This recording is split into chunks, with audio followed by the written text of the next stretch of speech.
Hey, welcome on in, guys. Tobin here with you. And thanks for checking out the channel. If you guys could subscribe, you like what you see, you like what you hear. Maybe you don't like what you see. Maybe you like what you hear. Maybe you just love to hate watch. Maybe you love to hate listen. I don't just, as long as you're here, baby, that's all that matters. So if you guys could subscribe, you guys know the deal. That would be great. Appreciate you guys. It was fun being boots on the ground yesterday. We'll be boots on the ground Monday when the Dallas Mavericks are in town to take on your Miami Heat. And some news today, and that was that Tyler Herro, also referred to as Boy Wonder, could be making his debut on Monday night, according to Shams Charania. I believe Tim Reynolds also mentioned this as a target date. At least I saw that on Twitter. If I am wrong, I apologize, Tim Reynolds. I apologize for not researching that and only going off Heat accounts. My bad, dude. But it appears that it appears if it's not Monday, it sounds like what Tyler was saying at the beginning of last week. It's either going to be a week or two. It sounds like at some point in the homestand, Tyler Herro is going to make his season debut, which has been the way of a lot of fodder. Everybody has been wondering, hey, how is this Heat team going to play with Tyler Herro's return? You have the little wrinkle in there today that Andrew Wiggins is dealing with a hip injury. We don't really know the severity of it. So my hope is that in Tyler Herro's return, that is not coinciding with Andrew Wiggins also being out, because we still have yet to really see what this whole thing looks like cohesively. I was having this conversation yesterday with somebody around the team, and we were just talking about the idea of like, hey, do you even make any moves this year? Like, is it okay to just chill and stand pat and just kind of let the year play out? Which I think is a lot of what this year is. Like once the team didn't trade for Kevin Durant, and they said, we're really not going to go all in, all assets in on Kevin Durant, Bam Adebayo, and Tyler Herro, which definitely drew some frustration from me, because I was like, well, if you're not going to get them Kevin Durant, like, do you believe in them as a trio? Do you believe in them as a duo? So they obviously went and they made the Norman Powell trade, which has been, I mean, more than a home run so far. It's hard for it not to be with how little they gave up. But, I mean, even you just see what's happening with the Clippers. They're just a pure disaster. Norman Powell has to be laughing every night going to bed, thinking to himself, like, I'm so happy that not only am I rats off that sinking ship, that Ponzi scheming ship, but I am in a situation where, yeah, maybe I can find myself long-term with the Miami Heat, a place where I've kind of always envisioned myself a Dwayne Wade disciple, would love to be here. But there are obvious questions of like, hey, will him, a backcourt long-term of him and Tyler Herro, all that money invested, what does that do for you? Is that prudent? Is that something that can sustain? You know, can they do it? Are you losing somebody like Davion Mitchell?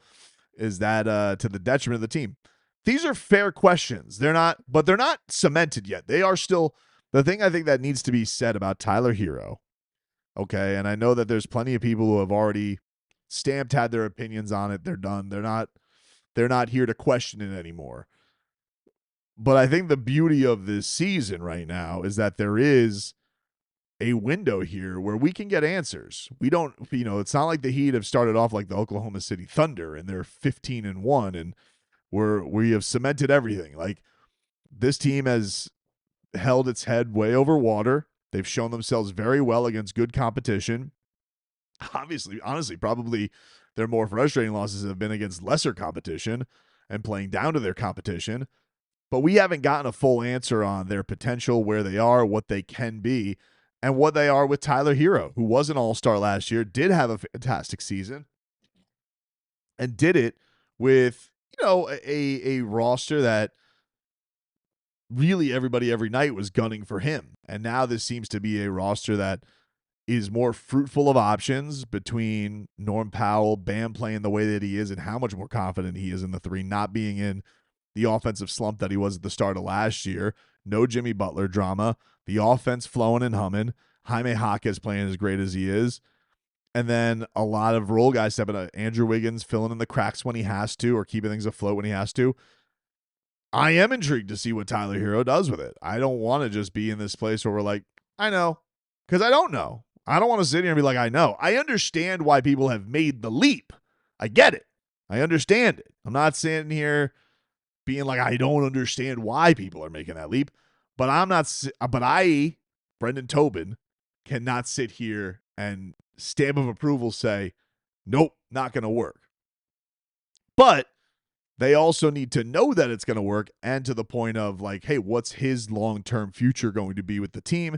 Because that is also a question about his durability, his fit, his conduciveness to winning big in this league. All of those are questions that we also have on that were already part of his career as well.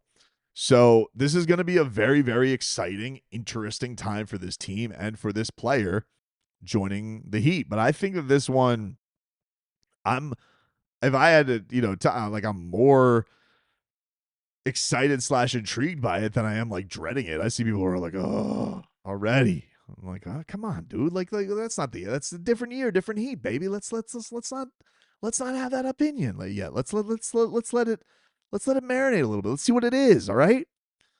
So Tyler's going to be back soon.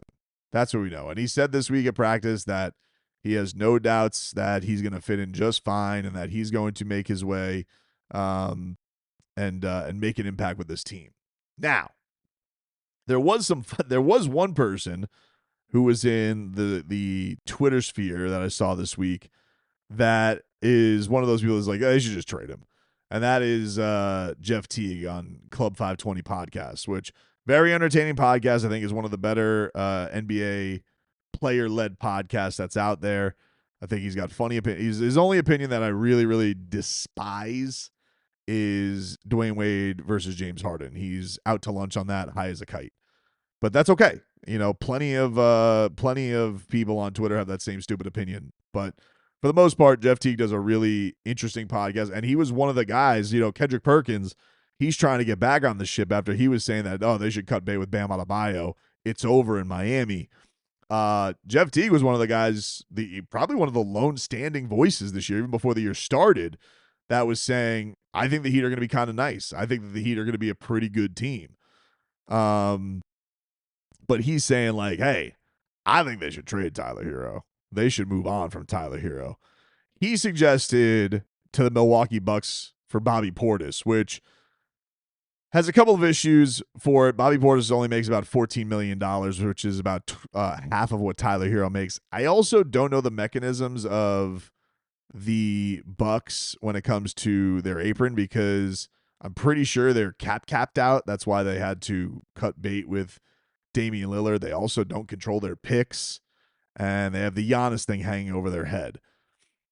I like the idea of the Heat adding somebody like Bobby Portis. I think that's probably we've been asked about like who's as good a player as you could see for the Heat to add like a little size, a little meanness, a little rebounding, and especially on maybe nights that the young bigs are having a down night, or maybe Bam's banged up or something like that.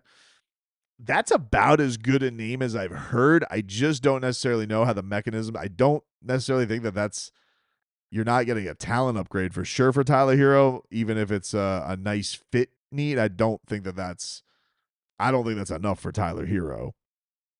And I don't necessarily think that that's a great thing, because you're giving Giannis, in this scenario, I feel like you're giving Giannis, man, another sniping shooter in the East with AJ Green. I kind of think that team's, I think that you maybe need for need. If the salaries were even need for need, maybe it would be like a nice glove fit that he get a little size depth. But you're giving Giannis somebody the talents of Tyler Herro when they were kind of like looking for somebody just like that. I think that's kind of a scary proposition, to be honest with you. Maybe I'm out to lunch on that one, but I think that one is I think that's a dicey trade for Miami if they were to do that. So that's out there. The other thing that's out there that's going to gain traction, and I know Heat fans are going to want to snoop around this, and that is the latest All-Star to make a stink is LaMelo Ball. There's a report today from Kelly Iko of Yahoo Sports that multiple sources are saying he is frustrated with the Charlotte Hornets organization, which, I mean, I they're really bad. I mean, they're 4-11. Um, he is an unbelievably fun watch, but he's also a player that has basically played with zero consequences his entire career. So there's a few things here with him that I'm just going to tell you for the most part, unless there's some mechanism where the Heat are getting him in a Norm Powell trade, even in that case, here's what scares me about it. One, he has not really played in any games of consequence in his career. He's had one winning season. And those were the first couple of years of his career with James Borrego. I don't think they saw it. I don't exactly remember that breakup, so apologize, Buzz Crew, if you guys know better than I do. But they've been gone in the toilet basically ever since they lost James Borrego. I think is the new interim coach with the Pelicans. And there's that. Two, he's a Ferris wheel on the court. He basically just is like, you never know what circus shots he's going to do. He'll pull up from anywhere. He is, in a lot of ways, like, and I say this, I say this every time we play the Hornets, the Heat play the Hornets, is like, there are times where he terrifies me because I know he can bring his team all the way back. And there are times where I feel like he's completely torpedoing his own team. So there'll be people here who will be like, hey, structurally, could the Heat get the most out of that talent, rein him in, put him in a situation where he's running the show and, has, I guess in this case, Norm Powell, Bam Adebayo, Khalil Ware that he's throwing lobs to, assuming you could keep all those guys in a deal that the Hornets would want. Then let's get to these rat bastards, okay? How can we really sit here and say the Miami Heat, in good faith, even though it's a different front office from the one they dealt with where they swept the Terry Rozier stuff under the rug, and the Miami Heat may or may not still be trying to get their pick. I don't really know. How could the Miami Heat go back to the well and do a LaMelo Ball trade unless there was some provision of like, hey, it's for that pick. That's like that's the good on that. And I don't know that the Hornets are going to go for that because I feel like the Hornets are going to hold on to that pick like grim death. So there's that element of the Hornets being rat bastards and pulling one over on the Heat for the Terry Rozier deal and then trying to rub the Heat's nose in it. They know what they did. Give us back our pick. If they gave the Heat back their pick and took on LaMelo Ball, then like maybe. Because here's the other thing that scares me about LaMelo Ball. It's the money. LaMelo Ball makes a ton of dough. And he's locked up for 4 years. And he's making 38 this year, almost 41 next year, 43 after that, 46 after that. So essentially the money you're kind of scared to give Tyler Herro if Tyler Herro's not really asking for $50 million, which it sounded like before the season because he probably said, no way, Jose. It sounded like he was backing off of that. So this, I would imagine, is probably going to be about the range that Herro's going to make. So then you could get into the discussion of like, all right, do you want a long-term future with Tyler Herro or LaMelo? And is the answer to that neither? I don't know. So I think I'm mostly out on it. I just think that from my standpoint, his contract basically runs through Bam's player option. So again, you're getting into, are those your top two dogs? Okay, you extend Norman Powell. How good is that in the East? And then are you able to, in a deal like this, for their so-called face of the franchise, even though maybe it's going more towards Knipple and Brandon Miller now, are you in a spot where you get to keep Khalil Ware? Because, obviously Khalil's opening up a lot of eyes this season, and he has responded well. And I think the Heat really want to be like shown right to, hey, we didn't give up this guy for a reason. And I don't think that they would want to put him in a LaMelo Ball trade. And I quite frankly don't think I don't you know you have all these guys with question marks that are out there with Zion and Ja and LaMelo, and the questions are like, are these the guys that the Heat really want to go to? Because the guy they brought in, Norman Powell, is like, that dude is a Heat dude. Like, you could just, maybe he's not like the wow factor of name that these guys are, but like, you know, personality wise with the franchise where it is right now, it's about as perfect a fit. Now, is it a take you over the top type of move? We don't know yet. Maybe not, but I don't know if LaMelo Ball is either. I feel like, butts and seats, how popular he is with the kids. Everybody loves his shoes, 6'7". Then maybe like there's some arguments to that. The marketing department, how many LaMelo Ball Vice jerseys they're going to sell? A gazillion with his new Vice shoes. Yeah, there are some arguments, but like the Heat don't fancy themselves an organization, I feel like, that needs that. Like they'll buy into just the brand more so than we need somebody that is going to draw. I think they would just rather that be the structure. And I do think like LaMelo is a wild card. He plays different. He's a musician that hasn't sold out. He's not going to march to everybody's beat. Not that he's a bad guy. I don't really know him as a personality. I'm just saying he played them a ton, and every time I watch him, I'm like, this guy just plays by different rules than everybody else. And while I get the argument of, oh, can the Heat rein that in, with all that money you'd have to invest in them, you need to be damn sure, because if it doesn't work out, well, then you're stuck with them. And, the Hornets are already like, we're good with them now. So I think I'm mostly out on that trade.